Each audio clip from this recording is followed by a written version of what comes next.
The night I graduated, my parents threw me out instead of celebrating me.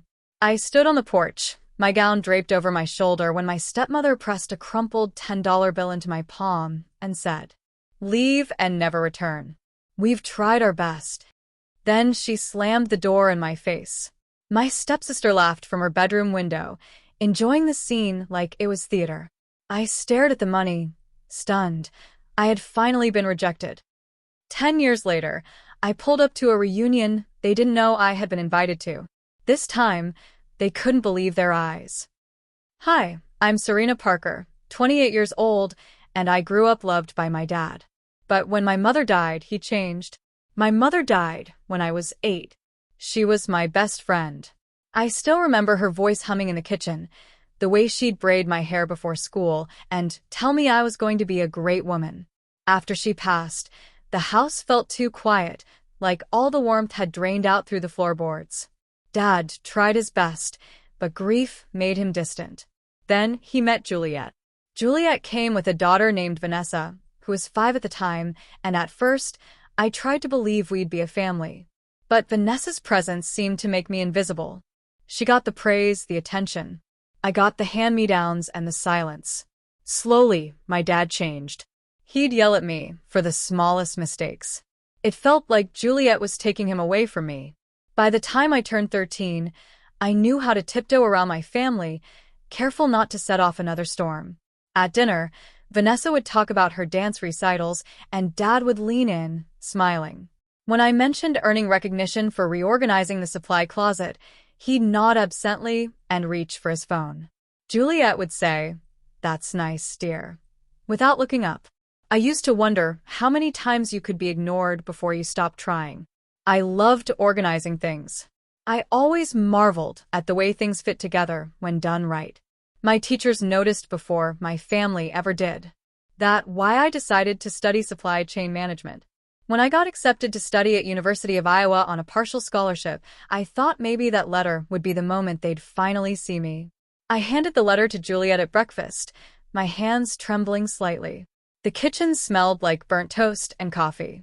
Vanessa was scrolling through her phone. Dad sat behind his newspaper, the pages crinkling with each turn. My pulse quickened as Juliet unfolded the letter, her eyes scanning the words without expression. I held my breath, waiting for something, anything that looked like pride. She barely glanced at it. "Supply chains? That's not a real career for girls, Serena. Be realistic." The weight of her dismissal settled over me like fog. I could hear the clock ticking on the wall. Dad didn't even look away from his coffee. "If you want to go, you are on your own. You don't have my support." Vanessa smirked from across the table. "Maybe you can organize boxes at a warehouse since you love that stuff so much." Juliet laughed. Not cruel, just careless. That hurt more. I folded the letter and slipped it into my pocket, feeling something inside me quietly break. The scholarship suddenly felt less like an opportunity and more like evidence of how alone I really was. For the next 4 years, I studied like my life depended on it. I thought that if I worked hard enough, they'd finally see me and accept my choice. Graduation day came, and no one looked happy for me. Vanessa made jokes about my gown being wrinkled. Dad stayed in his study. Juliet reminded me to be home by 8. At the ceremony, families cheered and waved banners. My row stayed silent. When I walked across that stage, the applause I heard wasn't theirs. Afterward, I went home expecting something, anything. Maybe a cake. Maybe just acknowledgement. Instead, I found the front door locked. I knocked, called out, heard the TV inside, proof someone was there. The porch light buzzed overhead, attracting moths that circled in lazy patterns. My backpack slipped down my shoulder. The air felt thick, humid, pressing against my skin. 10 minutes passed like hours. I knocked again, harder this time, my knuckles stinging against the wood. Then the door opened. Dad and Juliet stood there, blocking the entrance like security guards. Juliet's face was cold, practiced. She held out a $10 bill, her fingers extended as if handing me something contaminated. I took it, confused. "What's this for?" "Leave and never return," she said. "We've tried our best." My chest tightened. The words didn't make sense. What? Dad looked away, his jaw clenched. You're 18 now. Time to stand on your own. The door slammed. The lock clicked with a finality that echoed in my ears. I stood there, backpack sliding off my shoulder, the bill crumpling in my fist. My diploma was somewhere inside that bag, but it suddenly felt meaningless. Above me, Vanessa's window opened. She leaned out, grinning like she'd been waiting for this moment. Good luck surviving on that. Then she pulled the curtain shut. I knocked the door and called out. No one answered. The porch light flickered. The street stretched empty in both directions, the asphalt reflecting streetlights like a river I couldn't cross. I realized then, with a clarity that felt like ice water, they weren't opening that door. This wasn't a lesson. It was rejection. I sat on the steps until my legs went numb, until the $10 felt like a sentencing document. Somewhere between shock and rage, something inside me hardened. If they wanted me gone, I'd go. But I'd make sure they never mistook silence for surrender again. The first night was the longest. I wandered the streets until exhaustion overtook fear, until I found myself standing outside a bus stop at County Road 9 with nowhere to go. I sat on the wooden bench there, contemplating my next step. Just then, a bus arrived, and I jumped in. I didn't know where it was going. I just wanted to get away from the sadness I felt in Cedar Rapids. I arrived in Oskaloosa past midnight. The streets were quiet, shops dark, the air thick with uncertainty. I wandered until my feet ached, until I saw a small Methodist church with a light still glowing in the community hall. A sign by the door read, "All are welcome." I hesitated, my hand hovering over the handle, afraid of rejection, afraid of judgment. But I had nowhere else to go. I pushed open the door. Inside, a woman in her 60s was stacking chairs, her movements slow and deliberate. She looked up, took one look at me, damp, exhausted, eyes red from crying I hadn't realized I'd been doing, and said, "You lost or looking for help?" "Help," I whispered, my voice breaking. That was how I met Pastor Helen. She didn't ask where I'd come from, just what I needed. She gave me a cot in the church basement, a towel that smelled like lavender, and a job cleaning the community hall. Her kindness felt almost foreign, like a language I'd forgotten how to speak. "You work with grace," she told me after the first week. "Don't lose that." The work was hard. My hands stayed raw from bleach and mop water. But it was the first place that didn't ask me to be someone else. I could breathe there. One Sunday night, around 10:30, I stayed late to clean the hall after a community dinner. I couldn't sleep anyway. The quiet felt safer than the dark. I was mopping near the stage when I heard a truck pull up outside. A man backed up to the ramp, unloading boxes of food, dented cans and torn labels, but still usable. He knocked on the window. I opened the door, shy but polite. "Didn't expect anyone to still be here," he said. His name was Chris Wilder, 48, weathered hands, kind eyes. He ran a small logistics company. I helped him carry the boxes inside. He noticed how carefully I stacked them, how I organized by category without being asked.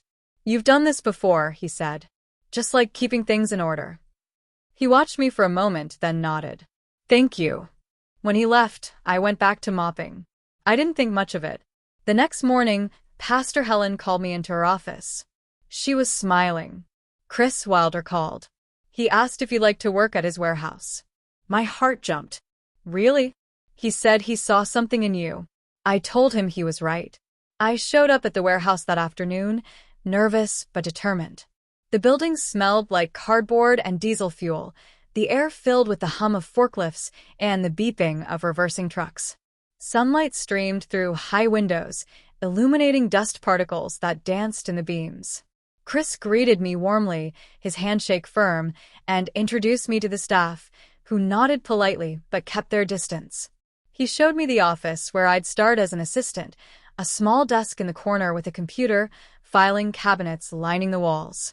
My first tasks were simple: filing, tracking inventory, updating schedules.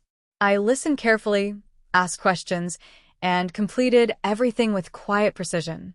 For the first time in months, I felt a flicker of something I'd almost forgotten: pride. 3 weeks later, I noticed inefficiencies in the dispatch schedule. I didn't say anything at first, just quietly drafted a better version. Then I left it on Chris's desk. The next morning, he called me in. "You did this." I nodded. "This saves us hours every week." He smiled.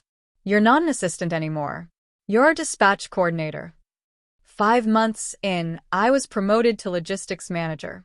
I redesigned delivery routes, optimized warehouse workflows, and implemented new tracking systems.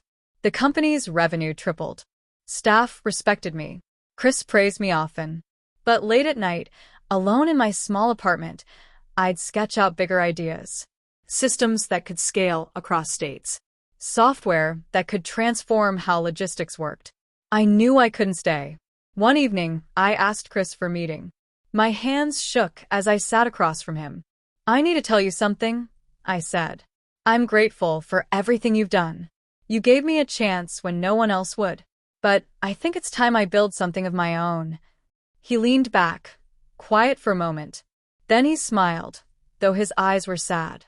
"You've done more than I could have imagined, Serena. Go make it yours." I shook his hand, feeling a mix of terror and exhilaration. I gathered my savings and moved to Chicago. I registered my business, Swift Systems Global. My apartment became my office, maps on the walls, spreadsheets everywhere, a few employees helping with initial operations. The first year was brutal. I worked 16-hour days, fueled by coffee and determination. There were nights I couldn't afford dinner, mornings I woke up on the floor surrounded by papers, mistakes that cost me clients I couldn't afford to lose. I questioned everything. My decision to leave Chris, my ability to lead, whether I'd ever be enough. But every doubt became fuel. Every failure taught me something new. I iterated, refined, applied everything I'd learned. The breakthrough came slowly, one client at a time, one successful route at a time, until the puzzle pieces finally aligned. Slowly, clients came. Then more. Then bigger contracts. 10 years later, Swift Systems Global operated across 12 states, managing supply chains for companies I'd once only read about. Media profiled me. Trade journals called me a visionary. I'd built my own road. And I'd done it without my family. They asked me to leave and never return. I was going to stick to that. Or so I thought, until an email changed everything. The email came on a Tuesday. Subject line: Cedar Hills Community Reunion Invitation. In my childhood community, we had a tradition. Every 5 years, a reunion brought everyone home to reconnect, laugh, and relive old memories. I'd received an invite 5 years ago but had been too busy building my company to attend. This time, I stared at the screen for a long time. Then I replied, "I'll be there." The night of the reunion, my driver pulled up to the community center in Cedar Hills. String lights glowed against red brick, swaying gently in the evening breeze. Music and laughter spilled into the parking lot, voices overlapping in the kind of easy joy that comes from shared history. My heart pounded in my chest as I watched people embrace near the entrance, their faces lit with recognition and warmth. I took a deep breath, smoothed my dress, and felt the weight of 10 years settle across my shoulders. I stepped out in a simple silk dress, pearl earrings, hair tied back. Power disguised as grace. Inside, faces I hadn't seen in a decade filled the hall. I scanned the crowd. My father stood near the buffet, older, grayer. Juliet beside him, posture rigid. Vanessa held court among cousins, still magnetic, still performing. None of them recognized me. As I walked to take my seat, my father's eyes met mine. For a second, he acted like he had seen something familiar. But I looked away, keeping my expression calm. Dinner began. Conversations filled the hall. Then the event coordinator took the microphone. "Before we continue," she said, "I'd like to acknowledge our sponsor, whose generous donation made tonight possible." My father's fork paused midair. "Please welcome Ms. Serena Parker, founder and CEO of Swift Systems Global." It was then my father knew. His mouth flew open.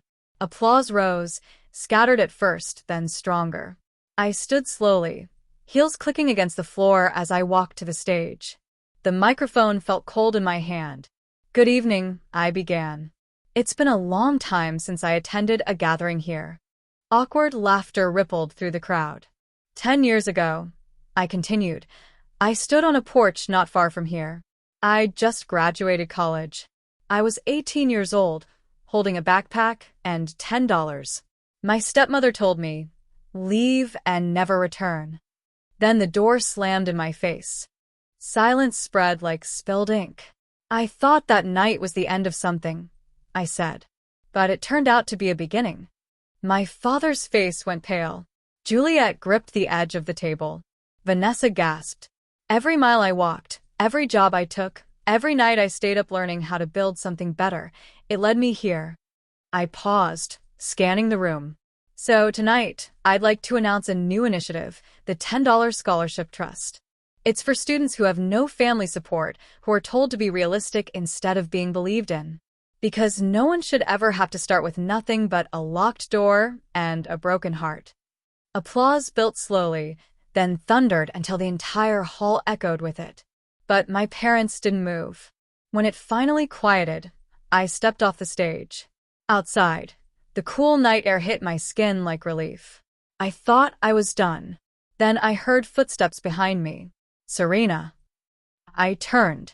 My father stood there, Juliet beside him, Vanessa trailing behind. "It's so good to see you," Juliet said quietly. "Wow." I said nothing. Then Dad found his voice. "Oh, my smart Serena, I always knew you were going to be a great woman. Your mother was right." I reached into my clutch, my fingers brushing against the plastic sleeve I'd carried for 10 years. I pulled it out slowly, the streetlight catching the faded ink inside. The $10 bill looked smaller now, fragile, but its weight had never diminished. I held it up between us, and for a moment, no one spoke. Their eyes fixed on it, recognition dawning like a wound reopening. "This is all you gave me to build a life with," I said, my voice steady. Juliet's breath caught. Her hand rose to her throat. "You threw me out," I said. "You told me to leave and never return." "We were trying to teach you independence," Vanessa said, voice trembling. "Look how successful you are now." I met her eyes. "I didn't succeed because of you. I succeeded despite you." My father stepped forward, his face crumpling. "Please. Forgive us. Stay. Just for a little while." I folded the bill carefully, feeling the familiar creases under my fingertips, and slipped it back into my clutch. "You asked me to leave and never return. I'm still sticking to that. If you need me, you know where to find me." An older woman, Aunt Carol, appeared behind them. "You threw her out with $10, she said to my parents. "She turned it into an empire. That's more than any of you ever gave her." My father's face crumpled. Juliet looked away. Vanessa's arrogance dissolved into shame. I turned toward the waiting car, gravel crunching under my heels. They stayed silent. I held the memory of that night tight, feeling how far I'd come.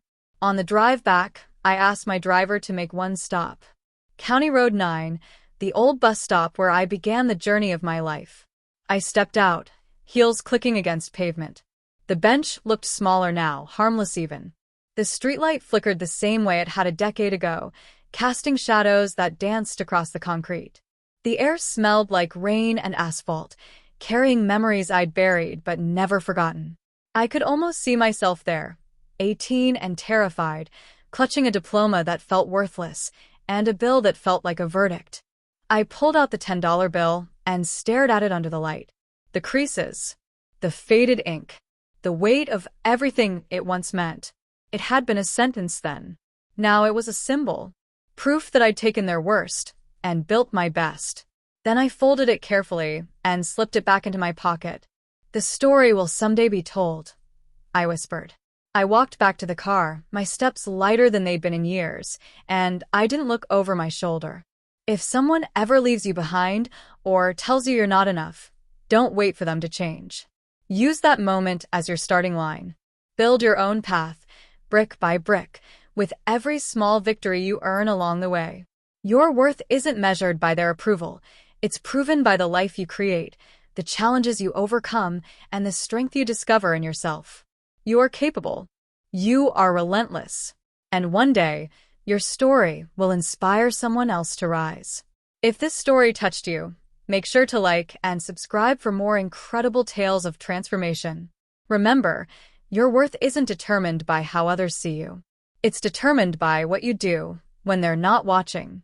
Thank you for joining me on this journey. And if you think this story was intense, then you are not ready for what happens in the next one showing on the screen.